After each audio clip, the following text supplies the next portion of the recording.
As we have noted earlier that shares were divided into two types. One was the common shares and the second one is known as the preference shares.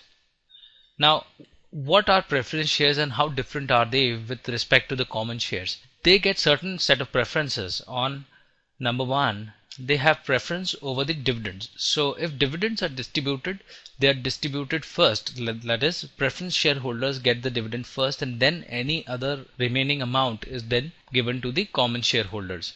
Second, they have no voting rights, so they cannot actually influence the management's decision by casting their own set of votes. So there are no voting rights associated with it. Number three, let's say in this case of bankruptcy or liquidation. Now in case of liquidation, if that ever happens, first paid will be the debt holders because they have the first right on the assets. Second, you'll note that the preference shareholders will be paid thereafter.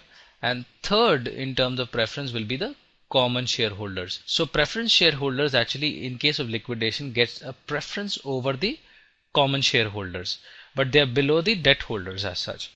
Some of the preference shares actually show a feature which is called as convertible. Now what do we understand by convertible? These preference shares actually convert themselves into common shares. So say for example a convertible feature could be that one preference share gets converted into 4 common shares and at a predetermined or a fixed price. So if a share is a preferred convertible share, then it may get converted into common shares, and then if it is converted it will behave like a common share and will have all the features that are associated with the common shares.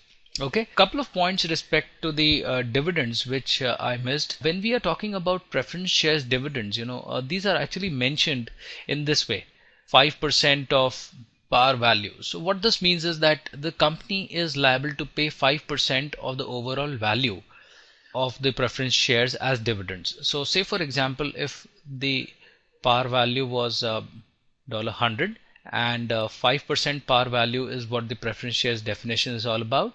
So the company is liable to pay $5 as dividends every year.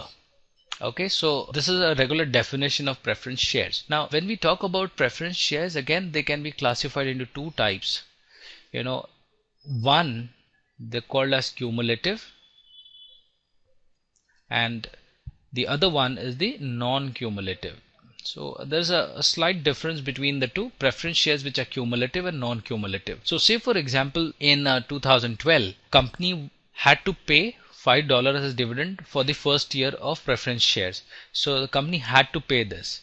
Now in 2013 again the company will have to pay $5. Now for one reason or the other, let's say the company was not in a position to pay $5 in 2012. So if this amount goes unpaid, what happens is in the next year you will have to pay the $5 which is due for 2013, and in addition to that you will have to pay another $5 which is of 2012 which got unpaid. So the dividends are cumulative in nature, that is why this is called as cumulative preferred shares. However, let's take a case where the dividends are non-cumulative, and if for one reason or the other this goes unpaid, then what happens is you don't have to pay this in the next year. The next year's liability or 2013's liability will be only limited to $5, and these are called as non-cumulative dividends.